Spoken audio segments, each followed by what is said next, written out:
बिस्मिल्लाहिर्रहमानिर्रहीम, अस्सलाम वालेकुम। Welcome to my YouTube channel law students platform. आज हमारा टॉपिक है ज्यूरिस्प्रूडेंस से ओनरशिप। पिछली वीडियोस में हमने कॉन्सेप्ट ऑफ प्रॉपर्टी और पोजीशन के बारे में पढ़ा था और इस वीडियो में हम ओनरशिप के बारे में पढ़ेंगे। ओनरशिप की डेफिनेशंस पढ़ेंगे, मुख्तलिफ ज्यूरिस्ट के ओपिनियन पढ़ेंगे, ओनरशिप के एसेंशियल एलिमेंट्स पढ़ेंगे और modes of accusation of ownership, ownership कैसे एक्यूज की जा सकती है वो मोड्स पढ़ेंगे, ओनरशिप के काइंड्स पढ़ेंगे। तो सबसे पहले ओनरशिप की definition. Ownership refers to the relation that person has with an object that he owns। Ownership एक बंदे और एक ऑब्जेक्ट के बीच में जो रिलेशन है उसकी तरफ इशारा करता है। Ownership is the aggregate of all the rights that he has with regards to the said object. It means he can enjoy, use, dispose. These rights are in realm that can be enforced against the whole world and not just any specific person. Ownership बहुत सारे rights का एक aggregate है जो सारे rights उस एक object के ऊपर उस बंदे के हैं। जैसे मेरे पास अगर मोबाइल है तो इस मोबाइल के ऊपर मेरे मल्टीपल राइट्स हैं, मेरी इस पे ओनरशिप है तो इस पे मेरे मल्टीपल राइट्स हैं। मैं इसको एंजॉय कर सकता हूँ, मैं इसको यूज कर सकता हूँ, मैं इसको डिस्ट्रॉय कर सकता हूँ, कोई मुझे रोक नहीं सकता। मैं इसको सेल कर सकता हूँ, मैं इसको फेंक सकता हूँ। ये बहुत सारे राइट्स का एक एग्रीगेट है ओनरशिप। और ये जो राइट्स हैं ये राइट इन रेम एग्जिस्ट करते हैं, यानी ये पूरी वर्ल्ड के खिलाफ एनफोर्स हो सकते हैं, ना कि सिर्फ एक बंदे के खिलाफ। The concept of ownership flows from that of possession. In the primitive societies, there was no concept of ownership. The only concept was that they identified with was possession। अब जो ओनरशिप का कॉन्सेप्ट आया है वो possession के बाद आया है, पोजेशन से ही आया है। प्रीमिटिव सोसाइटीज में ओनरशिप का कोई भी कॉन्सेप्ट नहीं था। उस वक्त सिर्फ पोजेशन का कॉन्सेप्ट था। जिसकी पोजेशन में कोई चीज होती थी ऐसा समझा जाता था कि ये इसी की है। They developed the idea of ownership after they started setting down by building homes and cultivating land. Ownership का आइडिया तब डेवलप हुआ जब उन्होंने हाउसेस बनाना शुरू किए, अपनी जमीनें जरखेज करने शुरू की और सेटल होना शुरू किए, तो उनको पोजेशन और ओनरशिप के बीच में फर्क नजर आया। पोजीशन और ओनरशिप का फर्क हम लास्ट में पढ़ेंगे। सेलमेंट के मुताबिक ownership is the relationship between person and object. Ownership person और ऑब्जेक्ट के बीच में एक रिलेशन है। ऑस्टिन के मुताबिक, according to Austin, ownership refers to a right indefinite in point of user, unrestricted in point of disposition and unlimited in point of duration. Austin ने ownership के बारे में ये कहा है, ओनरशिप एक ऐसा राइट है जो यूजर उसको इनडेफिनेटली यूज कर सकता है, बेशुमार यूज कर सकता है, यानी बिल्कुल उसको लिबर्टी हासिल है। Unrestricted in point of disposition, जो ओनर है उसका वो उसको डिस्पोज कर सकता है, कोई भी उसको रोक नहीं सकता। And unlimited in point of duration, और ड्यूरेशन के हवाले से वो अनलिमिटेड है, यानी जितनी देर चाहे वो उसको यूज कर सकता है, फ्यूचर में यूज करे, प्रेजेंट में यूज करे, उसको ये पावर है, उसको कोई नहीं रोक सकता। जैसे अगर मेरी मोबाइल है, इस पे मेरी इंडेफिनेट राइट है, इस पे मैं नेट चला सकता हूँ, यूट्यूब चला सकता हूँ, फेसबुक चला सकता हूँ, और मैं इसको डिस्पोज कर सकता हूँ और जितनी देर चाहूँ उतनी देर चला सकता हूँ। लेकिन ऑस्टिन की इस डेफिनेशन को थोड़ी सी क्रिटिसिज्म मिली थी, क्योंकि इसने कहा था indefinite in point of user, यानी बंदे के पास ये पूरी लिबर्टी है, वो जैसे चाहे उसको इस्तेमाल कर सकता है। कुछ लोगों ने कहा कि अगर एक बंदे के पास कोई घर है, उस पे अगर उसके पास इंडेफिनेट राइट होगा तो क्या वो उस घर में ड्रग्स चला सकता है या वाइन सेल कर सकता है? तो ये उसको क्रिटिसिज्म मिली थी। अभी ये कहा जाता है कि इंडेफिनेट राइट तो है लेकिन रीजनेबल रेस्ट्रिक्शंस भी हैं उसमें। फिर आता है हमारा एसेंशियल्स ऑफ ओनरशिप। ओनरशिप के एसेंशियल्स कौन से हैं? पहला है indefinite in the point of user, दूसरा है unrestricted in the point of disposition, तीसरा है राइट टू पजेस, चौथा है राइट टू एग्जॉस्ट, फिफ्थ है रेजिडरी करेक्टर, सिक्स्थ है right to destroy alienate, seventh है सब्जेक्ट मैटर ऑफ ओनरशिप। इनको हम थोड़ा डिटेल में पढ़ते हैं, इनकी डेफिनेशंस भी पढ़ते हैं एसेंशियल्स की। फर्स्ट है indefinite in point of user. The owner of the property has the liberty to use it, others have the duty not to use it or not interfere with the owner's right. Property के owner के पास ये liberty है कि वो उसको use कर सकता है किसी भी तरीके से, दूसरे लोगों की ड्यूटी है कि वो इसके राइट के इंटरफेयर ना करे। लेकिन जैसे मैंने आपको बताया कि इंडेफिनेट बिल्कुल नहीं है, रीजनेबल रेस्ट्रिक्शंस हैं। जैसे नहीं है कि अगर किसी के पास कोई मोबाइल है वो लिमिट से बाहर जाके कोई काम करे, या अगर किसी की कोई प्रॉपर्टी है या किसी का दुकान है तो वहाँ ड्रग्स सेल करना शुरू कर दे या वाइन सेल करना शुरू कर दे। तो रीजनेबल रेस्ट्रिक्शंस बिल्कुल हैं उस मुल्क के कानून के मुताबिक। सेकंड है unrestricted in point of disposition. Owner has right to dispose the property at his own will. A person needs to have the ownership of thing in order to transfer that ownership to someone else. Only possession does not give the power to dispose of ownership. Owner के पास ये property है कि वो अपनी मर्जी से उस प्रॉपर्टी को डिस्पोज कर सकता है, खत्म कर सकता है। अगर एक बंदा अपनी प्रॉपर्टी किसी को ट्रांसफर करना चाहता है तो वहां जरूरी है कि उसकी ओनरशिप हो, और अगर एक बंदा अपनी प्रॉपर्टी को डिस्पोज करना चाहता है तो वहां पर भी उसकी ओनरशिप होना लाजमी है। सिर्फ पोजेशन से वो डिस्पोज नहीं कर सकता। यानी अगर एक बंदे के पास पोजेशन है लेकिन प्रॉपर्टी किसी और की है, वो किराए पे रह रहा है, तो वो उस प्रॉपर्टी को डिस्पोज तो नहीं कर सकता।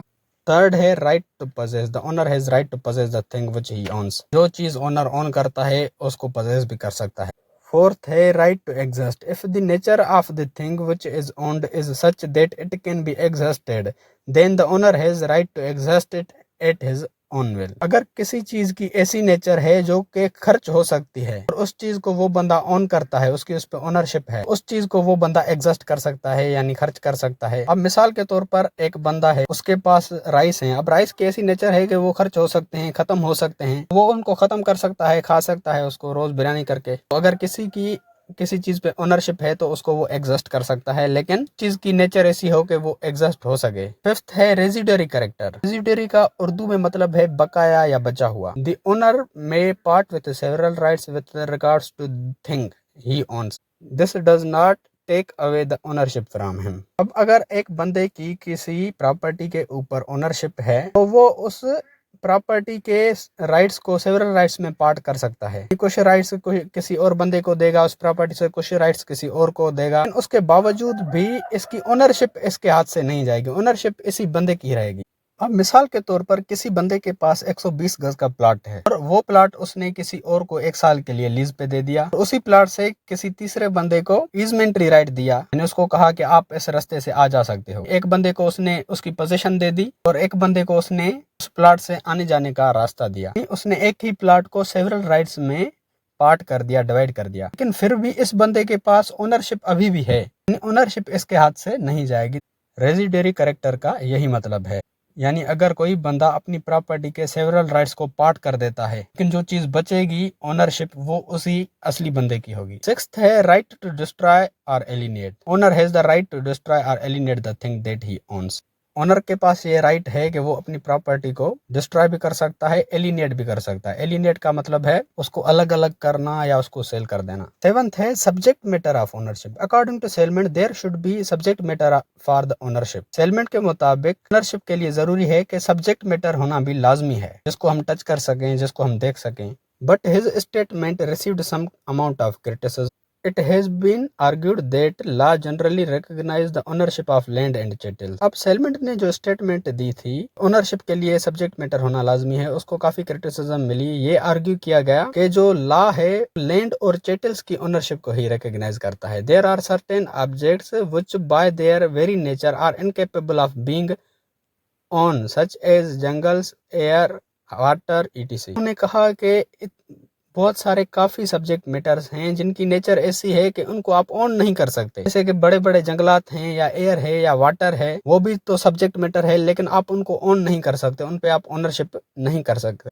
However, the legal system of country may recognize the ownership of such objects thereby making them a subject matter of ownership। लेकिन कुछ कंट्रीज का लीगल सिस्टम इन ऑब्जेक्ट्स की ओनरशिप को भी रिकॉग्नाइज कर सकता है और उनको सब्जेक्ट मैटर कंसीडर करके उस पे ओनरशिप दिला सकता है। तो ये थे हमारे एसेंशियल एलिमेंट्स।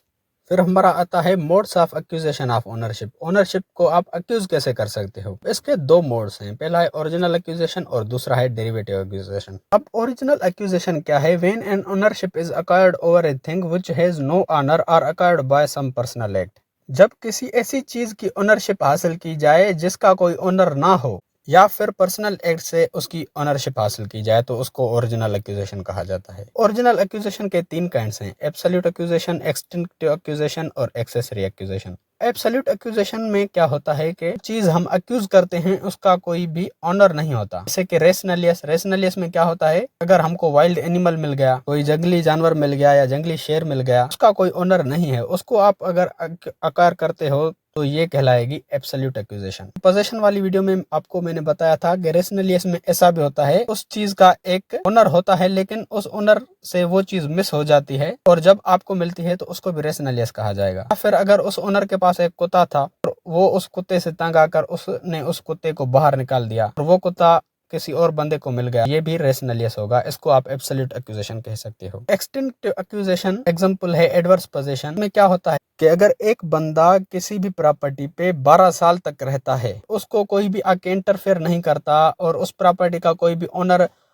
जाहिर नहीं होता, या अगर उसका ओनर है तो वो आके इंटरफेयर नहीं करता या उस पर केस नहीं करता, तो वो प्रॉपर्टी उस बंदे की हो जाती है। अगर 12 साल वो ऐसे ही रहे और उस पे आके कोई केस ना करे, उसको रोके ना, या कोई भी बंदा ये क्लेम ना करे कि ये मेरी प्रॉपर्टी है, यहाँ से उठो, तो वो उसकी प्रॉपर्टी हो जाती है। इसको एडवर्स पोजीशन कहा जाता है। लेकिन ये पाकिस्तान में कॉन्सेप्ट ओमिट हो चुका है, जो कि सेक्शन 28 ऑफ लिमिटेशन एक्ट में दिया गया था, लेकिन इसको बाद में अन इस्लामिक कंसीडर किया गया और इस कॉन्सेप्ट को ओमिट किया गया है। लेकिन हमारे कोर्स में है, इसलिए हम पढ़ते हैं। और ये कॉन्सेप्ट इंडिया में अभी भी है, आर्टिकल 65 और शेड्यूल 1 ऑफ लिमिटेशन एक्ट में मौजूद है। और थर्ड है accessory acquisition. When you get access position. मिसाल के तौर पर एक बंदे ने एक प्लॉट खरीदा जिस पे 10 दरख्त थे, उसने 10 दरख्त के पैसे दिए और वो प्लॉट खरीद लिया 10 दरख्त समेत। लेकिन खरीदने के बाद 2 छोटे और दरख्त थे, तो जो 2 और छोटे दरख्त हैं उस पे भी इसकी ओनरशिप हो जाएगी।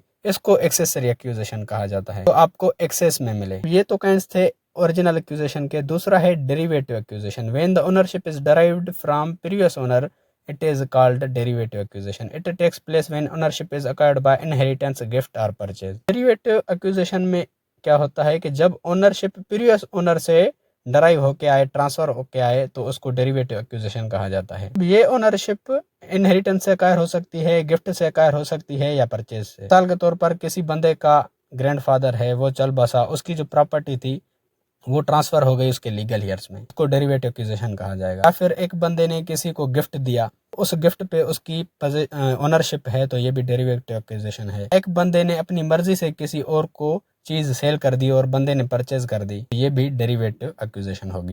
अब हमारा आता है काइंड्स ऑफ ओनरशिप। पहला है corporeal, incorporeal ownership, trust and beneficial ownership, legal and equitable ownership, vested and contingent ownership, sole ownership and co ownership. और सिक्स्थ है एब्सोल्यूट एंड लिमिटेड ओनरशिप। इनको हम एक एक करके पढ़ते हैं। Corporeal ownership refers to the ownership of material object. It is said to be the ownership of tangible things like house, car, etc. Corporeal ownership material object की तरफ इशारा करता है, यानी ऐसी चीजें जिसकी फिजिकल एग्जिस्टेंस हो, उसको कॉर्पोरियल ओनरशिप कहा जाता है। जिस चीज को हम टच कर सकें, देख सकें, जैसे कि हाउस हो गया, घर हो गया, कार हो गई, चीजें टेंजिबल हैं और इन पे ओनरशिप कॉर्पोरियल ओनरशिप कहलाई जाती है। और इनकॉर्पोरियल ओनरशिप इसका अपोजिट है। उन चीज़ों पे ओनरशिप जो इनटेंजिबल है और नॉन मटेरियलिस्टिक हैं, यानी जिसको हम देख नहीं सकते, जिसको हम टच नहीं कर सकते, जैसे कि ट्रेडमार्क हो गया, कॉपीराइट हो गया, पेटेंट हो गया, इन पे जो ओनरशिप है इनको इनकॉर्पोरियल ओनरशिप कहा जाता है। अब जैसे पीछे मैंने आपको एलिमेंट्स ऑफ ओनरशिप में बताया था कि सब्जेक्ट मैटर होना लाजमी है, जिसको हम देख सकें, टच कर सकें। अब आप कहोगे कि यहाँ पर आप इनकॉर्पोरियल ओनरशिप में कह रहे हो इंटेंजिबल थिंग्स, यानी जिसको हम टच नहीं कर सकते, उनकी भी ओनरशिप हो सकती है। वो सब्जेक्ट मैटर ऑफ ओनरशिप का ओपिनियन था, वो सेलमेंट ने दिया था। सेलमेंट के मुताबिक जो ओनरशिप होती है उसके लिए जरूरी है कि सब्जेक्ट मैटर होना लाजमी है। लेकिन कुछ ज्यूरिस्ट इस बात से एग्री भी नहीं करते, क्योंकि ज्यादातर ज्यूरिस्ट कहते हैं कि ट्रेडमार्क, कॉपीराइट और पेटेंट पे भी तो ओनरशिप हो सकती है और वो इंटेंजिबल थिंग्स हैं। फिर हमारा आता है ट्रस्ट ओनरशिप और beneficial ownership. Trust ownership subject matter of ownership consist of property owned by 2 persons, where 1 person is obligated to use it for the benefit of other person. The person under such obligation is called trustee and his ownership is known as trust ownership. Trust ownership में क्या होता है कि जो subject matter of ownership है, उस property को 2 बंदे ओन करते हैं। एक बंदा उस चीज को ओन करता है किसी और के फायदे के लिए। जो बंदा किसी और के फायदे के लिए उस चीज को ओन करता है उसको ट्रस्टी कहा जाता है, और ट्रस्टी की जो उसके ऊपर ओनरशिप है उसको ट्रस्ट ओनरशिप कहा जाता है। और बेनिफिशियल ओनरशिप ये है, the person to whose benefit the property is to be used is called beneficiary and the ownership is known as beneficial ownership. जैसे ऊपर हम पढ़ के आए कि जो ट्रस्टी किसी चीज को ओन कर रहा था या उसे यूज कर रहा था, वो किसी और के फायदे के लिए यूज कर रहा था, तो उस बंदे को ट्रस्टी कहा जाता है। और उसके ऊपर जो उसकी ओनरशिप है उसको ट्रस्ट ओनरशिप कहा जाता है। लेकिन वो जिसके फायदे के लिए उसको यूज कर रहा था या अपने पास उसने रखी हुई थी, बंदे को बेनिफिशियरी कहा जाता है। उस बेनिफिशियरी की उस चीज पे जो ओनरशिप है उसको बेनिफिशियल ओनरशिप कहा जाता है। The trustee's ownership of property is only nominal in nature. जिस प्रॉपर्टी पे ट्रस्टी की ओनरशिप है वो सिर्फ नाम की ओनरशिप है, यानी ट्रस्टी को वो चीज किसी और के फायदे के लिए दी जाती है। इसको आप ऐसे समझो, trust is legal device used to manage real और personal property established by one person grantor for the benefit of another person beneficiary. मिसाल के तौर पर एक बंदा है, उसने अपने बेटे के लिए 5 लाख रुपए रख दिए। अब जिसने रख दिए वो है ग्रांटर और जिसके पास उसने रख दिए वो है ट्रस्टी। 5 लाख उसने ट्रस्टी के पास रख लिए। अब उस 5 लाख पे ट्रस्टी की जो ओनरशिप है उसको ट्रस्ट ओनरशिप कहा जाएगा। जिसके फायदे के लिए रखी है, उसने अपने बेटे के फायदे के लिए रखी थी। ने कहा था जब मेरा बेटा 10 साल का हो जाए तो इसको आप ये 5 लाख देना। उसका जो बेटा है वो बेनिफिशियरी है। उसके बेटे का जो इस 5 लाख पे राइट है या ओनरशिप है, इसको बेनिफिशियल ओनरशिप कहा जाएगा। और ट्रस्ट एक लीगल डिवाइस है जो किसी भी बंदे की रियल या पर्सनल प्रॉपर्टी को मैनेज करती है। ट्रस्टी के पास जो भी बंदा प्रॉपर्टी रखता है वो उसको मैनेज करता है, चाहे वो रियल प्रॉपर्टी हो या पर्सनल प्रॉपर्टी, यानी मूवेबल हो या इमूवेबल हो। जैसे बहुत सारे ट्रस्ट भी काम करते हैं, उनको जो बड़े बड़े लोग पैसे दे के जाते हैं, उनके पास ये जो पैसे आते हैं किसी और के फायदे के लिए आते हैं, तो इन पैसों पे उनकी ट्रस्ट ओनरशिप होती है। और जिसके फायदे के लिए इनको ये दिए गए हैं, यानी किसी के इलाज के लिए या किसी के फूड के लिए, तो उनकी जो उस पे ओनरशिप है वो बेनिफिशियल ओनरशिप है।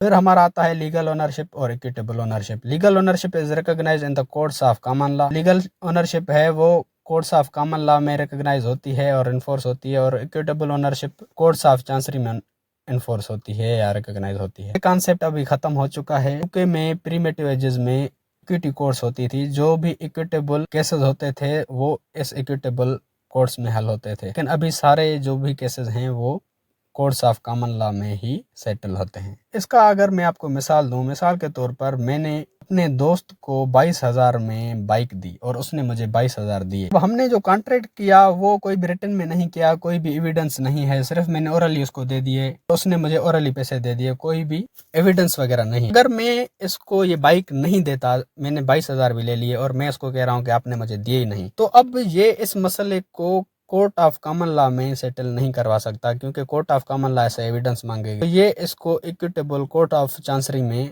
इन्फोर्स करवा सकता है, लेकिन अब ये एग्जिस्ट नहीं करती कोर्ट्स। शायद किसी और मुल्क में हो, लेकिन पाकिस्तान और इंडिया में इक्विटेबल कोर्ट्स का कोई भी कॉन्सेप्ट नहीं है। फिर आता है वेस्टेड ओनरशिप और contingent ownership. Vested ownership when the title of person over the property is perfect. अब किसी प्रॉपर्टी के ऊपर किसी बंदे का जो टाइटल है वो परफेक्ट हो तो उसको वेस्टेड ओनरशिप कहा जाता है। मिसाल के तौर पर एक बंदे के पास जमीन है और सारा टाइटल उसके पास है, तो ये वेस्टेड ओनरशिप है उसकी उस जमीन पे। तो contingent ownership when the title of person over the property is imperfect but can be perfect on the fulfilment of certain conditions. जब किसी बंदे का किसी प्रॉपर्टी के ऊपर इम्परफेक्ट टाइटल हो, लेकिन वो परफेक्ट हो सकता है कुछ कंडीशंस फुलफिल होने के बाद। मिसाल के तौर पर किसी बंदे ने 5 एकड़ जमीन खरीदी, उसने आधे से ज्यादा पैसे दे दिए हैं, लेकिन कुछ पैसे अभी तक उसने नहीं दिए। उस जमीन पे उसकी जो ओनरशिप है वो अभी भी इम्परफेक्ट है, लेकिन परफेक्ट हो सकती है कुछ कंडीशंस पे। कंडीशंस कौन सी हैं? यानी जो उसने पैसे अभी तक पे नहीं किए वो करेगा, इसकी जो ओनरशिप है वो परफेक्ट हो जाएगी। वेस्टेड ओनरशिप और कंटिंजेंट में यही फर्क है। वेस्टेड ओनरशिप में बंदे का जो टाइटल है वो परफेक्ट होता है और कंटिंजेंट ओनरशिप में इम्परफेक्ट टाइटल होता है, लेकिन परफेक्ट हो सकता है कुछ कंडीशंस फुलफिल होने के बाद। फिर हमारा आता है सोल ओनरशिप और co ownership. Sole ownership when the right is owned by only 1% at a time, यानी किसी भी कंपनी के ऊपर या किसी भी प्रॉपर्टी के ऊपर सिर्फ एक बंदे का राइट हो तो उसको सोल ओनरशिप कहा जाता है। Co ownership when 2 or more persons at the same time have the ownership of same thing is known as co ownership. जब 2 या 2 से ज्यादा बंदों का किसी एक चीज पे सेम टाइम पे ओनरशिप हो तो उसको को ओनरशिप कहा जाता है, जैसे कि को owners of the company. But when one of the two co-owners begins to own whole property, co-ownership is dissolved into sole ownership। लेकिन अगर एक कंपनी के 2 ओनर्स हैं, तो एक ओनर ने उसको पैसे देके वो सारी प्रॉपर्टी अपने नाम कर दी, सारी कंपनी अपने नाम कर दी, ये को ओनरशिप सोल ओनरशिप में कन्वर्ट हो जाएगी। फिर लास्ट है हमारा absolute and limited ownership. Absolute ownership यानी किसी भी प्रॉपर्टी के ऊपर एब्सोल्यूट राइट्स, और लिमिटेड ओनरशिप यानी किसी भी प्रॉपर्टी के ऊपर लिमिटेड राइट्स। अब लास्ट टॉपिक है हमारा differences between ownership and possession. Possession और ओनरशिप में क्या फर्क है? Ownership is absolute authority over property, possession is physical control over the property. Ownership है वो प्रॉपर्टी के ऊपर एब्सोल्यूट अथॉरिटी है, यानी सारे राइट्स उस बंदे के पास होते हैं, तो प्रॉपर्टी का ओनर होता है। पोजेशन में उस बंदे का प्रॉपर्टी के ऊपर सिर्फ फिजिकल कंट्रोल होता है। ओनरशिप में बंदा उसको पोजेस कर सकता है, उसको एंजॉय कर सकता है, उसको डिस्ट्रॉय डिस्पोज कर सकता है, उस प्रॉपर्टी को ट्रांसफर कर सकता है, उसको सेल कर सकता है, लेकिन पोजेशन के केस में वो सिर्फ उसको पोजेस कर सकता है और एंजॉय कर सकता है। Ownership holds unlimited uncontrolled rights over property. Ownership में बंदे के पास अनकंट्रोल्ड एंड अनलिमिटेड राइट्स होते हैं, लेकिन पोजेशन के केस में उसके पास लिमिटेड कॉन्सेप्ट ऑफ राइट है, पोजेशन लिमिटेड राइट्स होते हैं उसके पास। Ownership is legal concept, possession is factual as well as legal concept. Possession ownership जो है वो लीगल कॉन्सेप्ट है, जो पोजेशन है वो फैक्चुअल भी है, डी ज्योर भी है, डिफेक्टिव भी है। एक बंदा अगर पोजेशन हासिल कर सकता है तो वो लीगली भी हासिल कर सकता है, किसी को धक्के मार के भी ले सकता है, जबरदस्ती किसी को उठा दे। अगर वो जबरदस्ती किसी को उठाता है और वो पोजीशन हासिल करता है तो उसकी वहां पर फैक्चुअल पोजीशन होती है। लेकिन वो अगर लीगली देता है, उसको किराया देता है, उसकी जो पोजीशन होगी वो लीगल पोजीशन होगी। लेकिन जो ओनरशिप होती है वो हमेशा लीगल ही होती है। ओनरशिप लीगल कॉन्सेप्ट है। Ownership is unrestricted use. Ownership को आप अनरेस्ट्रिक्टेड यूज कर सकते हो। जैसे शुरू में आपको मैंने बताया था कि रीजनेबल रेस्ट्रिक्शंस इसमें भी हैं, यानी अगर आपका घर है तो उसमें आप लीगल कोई भी काम नहीं कर सकते। पोजीशन जो है लिमिटेड यूज है। अब ओनरशिप में इनडेफिनेट टाइम होता है, बंदे के पास बेशुमार टाइम होता है, जितना टाइम चाहे वो उस चीज को एंजॉय कर सकता है, उसको यूज कर सकता है। जैसे मेरी मोबाइल है, मैं जितनी देर चाहूँ उसको यूज कर सकता हूँ। लेकिन डेफिनेट टाइम होता है पोजीशन में, यानी मैंने आपको अगर ये मोबाइल दी, मैं जब चाहूँ आपसे वापस ले सकता हूँ, यानी आपके पास डेफिनेट टाइम है। ओनरशिप में बंदे के पास डोमिनेशन होती है, उस चीज के ऊपर उसकी हुकूमत होती है। पोजीशन में बंदे के पास नो डोमिनेंस, यानी उस चीज पर उसकी हुकूमत नहीं होती। दोस्तों ये था हमारा ओनरशिप का कॉन्सेप्ट। उम्मीद है कि आपका कॉन्सेप्ट क्लियर हो गया होगा। और अगर आपको प्रॉपर्टी और पोजीशन की वीडियोस देखनी है तो आप मेरी ज्यूरिस्प्रूडेंस की प्लेलिस्ट विजिट करें, वहां पर आपको ज्यूरिस्प्रूडेंस के सारे वीडियोस मिल जाएंगे। और अगर आपको ये वीडियो अच्छी लगी तो आपसे बस यही रिक्वेस्ट है कि आप कमेंट्स में ये बताएं कि आप कौन से सिटी से ये वीडियो देख रहे हैं। और अगर आपको ज्यूरिस्प्रूडेंस के नोट्स चाहिए तो डिस्क्रिप्शन में दी गई लिंक पे क्लिक करके आप ज्यूरिस्प्रूडेंस के सारे नोट्स डाउनलोड कर सकते हो। तो ये थी हमारी आज की वीडियो अच्छी लगी तो कमेंट्स में ज़रूर बताएं, और हो सके तो मेरे चैनल को सब्सक्राइब ज़रूर करें। अगर आपको लॉ के रिगार्डिंग किसी भी टॉपिक की वीडियो चाहिए तो वो टॉपिक लिख के साथ में LSP लिख के सर्च करेंगे तो आपको सबसे पहले मेरी वीडियोस मिल जाएंगी, जिससे आप अपना इजीली कॉन्सेप्ट क्लियर कर सकते हैं। या फिर अगर आप मेरे चैनल की प्लेलिस्ट में जाते हैं तो वहाँ पर आपको हर सब्जेक्ट की अलग से प्लेलिस्ट मिल जाएगी, जहाँ पर उस सब्जेक्ट के सारे वीडियोज़ मिल जाएंगे आपको।